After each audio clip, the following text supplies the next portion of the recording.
Hello friend, स्वागत है आपका हमारे यूट्यूब चैनल कुमार सॉफ्टवेयर पे। ये मेरा CSS थ्री से रिलेटेड सेकेंड ट्यूटोरियल्स है। इस ट्यूटोरियल्स में हम लोग CSS इम्प्लीमेंटेशन पढ़ने वाले हैं। तो आइए देखते हैं कि CSS को HTML के अंदर में कैसे इम्प्लीमेंट किया जाता है और इसके कितने तरीके होते हैं इम्प्लीमेंट करने का। तो इस ट्यूटोरियल में बेसिकली हम लोग यही पढ़ने वाले हैं कि CSS को HTML में कैसे इम्प्लीमेंट करते हैं, कैसे यूज़ किया जाता है। तो यहाँ पर मैं आप लोग को बताना चाहूँगा कि CSS में आपके पास 3 वेज़ होते हैं HTML में इम्प्लीमेंट करने के लिए। जिसमें से पहला वेज़ है आपका इनलाइन स्टाइल शीट, दूसरा आपका है इन पेज स्टाइल टैग, ये टैग है ध्यान देना, और ये आपका इनलाइन स्टाइल है। थर्ड है आपका एक्सटर्नल स्टाइल शीट। ये आपका 3 तरीके हैं, 3 वेज है। इस 3 वेज के थ्रू आप HTML में CSS को कैसे अप्लाई करते हैं, ये हमें देखना है। तो ये जो 3 तरीका है, इस तरीके में से जो थर्ड वाला है, ये आपका वेस्ट वे होता है। तो वेस्ट वे क्यों होता है, इसके बारे में भी मैं आपको डिटेल्स में बताऊंगा कि क्यों वेस्ट वे होता है। सभी डेवलपर एक्सटर्नल स्टाइल शीट ही यूज करते हैं। तो आइए इसको वन बाय वन देखते हैं। तो पहला इनलाइन स्टाइल शीट में क्या होता है, ये मेरा इनलाइन स्टाइल शीट है। तो इनलाइन स्टाइल शीट में क्या होता है कि ये जो स्टाइल प्रॉपर्टी है, ये CSS का स्टाइल प्रॉपर्टी है। इस स्टाइल प्रॉपर्टी को आप HTML के कोई किसी भी टैग पे अप्लाई कर सकते हो। जैसे मैंने मान लो कि यहाँ पर मैंने H1, ये क्या है आपका हेडिंग टैग है, HTML का टैग है। इस टैग पे मैंने क्या किया, ये जो स्टाइल नाम का प्रॉपर्टी है, जो कि CSS का स्टाइल प्रॉपर्टी है, इसको मैंने लिखा। तो यहाँ पर आपको स्टाइल लिखनी होती है, इक्वल लिखोगे, और ये स्ट्रिंग के अंदर में आप मान लो कि इसका कलर चेंज करना चाहते हो, तो मैं यहाँ पर कलर लिखूंगा। और यहाँ पर ध्यान देना, जब आप इस CSS यूज करोगे तो यहाँ पर कलर के बाद इक्वल नहीं देना है, यहाँ पर स्कोप रिवोल्यूशन है, जो कि कॉलम जैसा होता है ना, कॉमा जैसा। तो यहाँ पर स्कोप रिवोल्यूशन दोगे आप, उसके बाद इसका कलर लिखोगे, और यहाँ पर लास्ट में सेमी कॉलम देनी है। ये सेमी कॉलम आपको क्या रिप्रेजेंट करता है कि ये जो यहाँ से यहाँ का जो आपने प्रॉपर्टी यूज किया, ये आपका एंड हो चुका है। इसके बाद आप दूसरा प्रॉपर्टी भी यूज कर सकते हो, जैसे साइज हो गया, विड्थ हो गया, हाइट हो गया, ये आप यूज कर सकते हो। ठीक है, तो ये जो आपका सेमी कॉलम रिप्रेजेंट करता है कि एक प्रॉपर्टी ये आपका कंप्लीट हो चुका है। तो ये था आपका इनलाइन स्टाइल।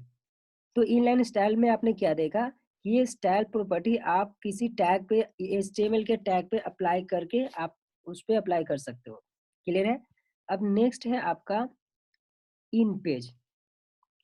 इन पेज में क्या होता है, इन पेज स्टाइल टैग में क्या होता है कि आपको ये स्टाइल नाम का एक टैग यूज करनी होती है। ये स्टाइल नाम का टैग यूज करनी होती है। जैसे मैंने देखो यहाँ पर मैंने स्टाइल नाम का एक टैग यूज किया। इस टैग को आपने ओपन किया है, तो यहाँ पर आपको क्लोज भी करनी है, और इसी स्टाइल टैग के अंदर में आपको CSS का कोड लिखनी है।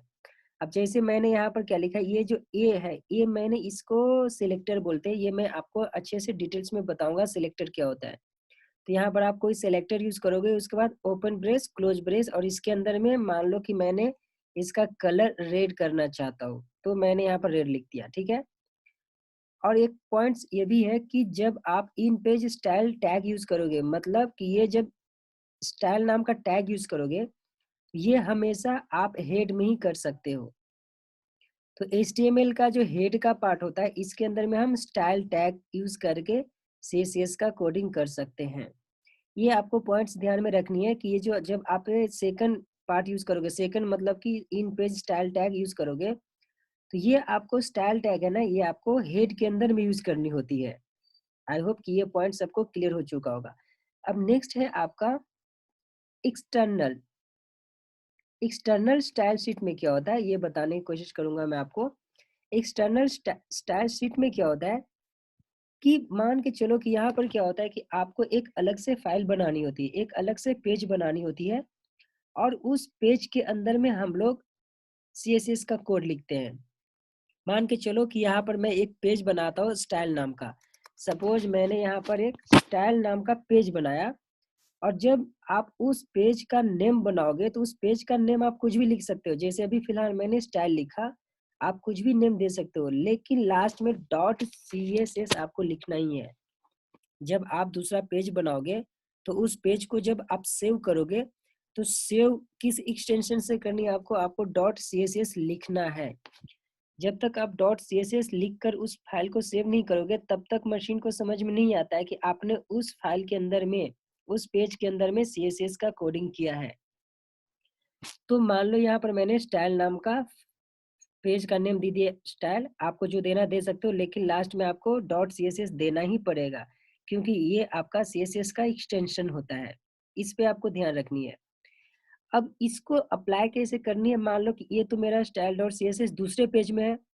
अब मैं एक और पेज बनाऊंगा और उस पेज में इस CSS को कैसे अप्लाई करूंगा? तो उसके लिए क्या करना होता है कि सबसे पहले आपको ये जो हेड टैग है ना, HTML का जो हेड टैग है, इस हेड टैग के अंदर में ये लिंक लिखना होता है, ठीक है? तो यहाँ पे क्या होता है कि सबसे पहले आपको क्या लिखना है? Link rail. लिंक रेल का मतलब क्या हुआ कि ये रेल रिलेशन रिप्रेजेंट करता है। लिंक रेल इक्वल टू आपको यहाँ पर स्टाइल शीट लिखनी होती है। उसके बाद यहाँ पर टाइप लिखना होता है। टाइप इक्वल टू आपको टेक्स्ट और स्लैश में CSS लिखना है, ठीक है? ये आपको टाइप बताता है कि आप कौन सी फॉर्मेट में यूज करना चाहते हो, या तो आप टेक्स्ट या फिर CSS। उसके बाद यहाँ पर आपको लिखना होता है href। href का मतलब क्या हुआ? हाइपर। href का मतलब क्या हुआ कि हाइपरलिंक रेफरेंस।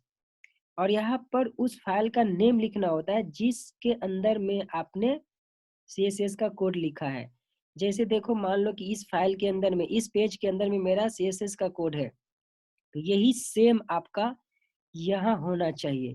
तभी आपका इस पेज में इसका स्टाइलिंग आप गेट कर सकते हो। क्लियर है? तो ये हम ऐसे यूज करते थे। और मैंने आपको स्टार्ट में बताया कि सभी डेवलपर ये एक्सटर्नल स्टाइल शीट ही यूज करते हैं। ऐसा क्यों होता है? तो इससे क्या होता है ना कि कोडिंग करने का जो परफॉर्मेंस होता है वो बहुत फास्ट हो जाता है, और आपका कोड जो होता है वो बहुत ईजी हो जाता है। वो कैसे?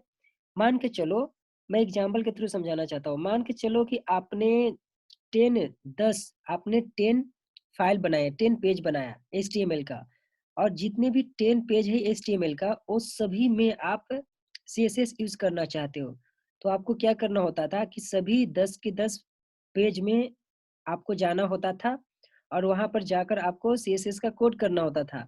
अगर मान के चलो कि अगर आपको फ्यूचर में चेंज करनी है, तो आपको फिर वैसे ही 10 के 10 पेज में जाना होता था और आपको चेंज करना पड़ेगा। लेकिन अब मान लो कि वही काम को मैं क्या करता हूँ कि एक उस CSS को, मतलब कि मैं एक पेज बना लेता हूँ अलग से, और उस पेज के अंदर में मैंने सिर्फ CSS का कोड लिखा, और मुझे यही चीज को, वो 10 जो पेज था मेरा HTML का, वो सब पे अप्लाई करनी है। तो मैं सिर्फ ये क्या करूंगा कि यहाँ पर ये वाला पार्ट लिख दूंगा। जितने भी 10 के 10 पेज है, सभी के पेज के अंदर में हेड में सिर्फ मैं ये लिख दूंगा। अब जैसे ही मैंने ये लिखा, अब मान के चलो कि मुझे किसी में चेंजेस करनी है, तो मेरे को सिर्फ एक ही फाइल में चेंजेस करना पड़ेगा, जो कि आपने अलग से CSS का फाइल बनाया था उसमें। अगर मैंने सिर्फ इसमें चेंज किया, ऑटोमेटिक आपका 10 के 10 फाइल में चेंज हो जाएगा। तो इससे आपका टाइम सेव होता है, और कोडिंग का जो परफॉर्मेंस होता है फास्ट हो जाता है। यही रीजन है कि सभी developer external style sheet use करते हैं। अब मैं नेक्स्ट ट्यूटोरियल्स में आपको ये जो तीनों तरीका बताया, इसको मैं प्रैक्टिकल करके दिखाऊंगा। प्रैक्टिकली से आपको अच्छे से समझ में आ जाएगा कि हम ये 3 वेज को कैसे यूज करते हैं।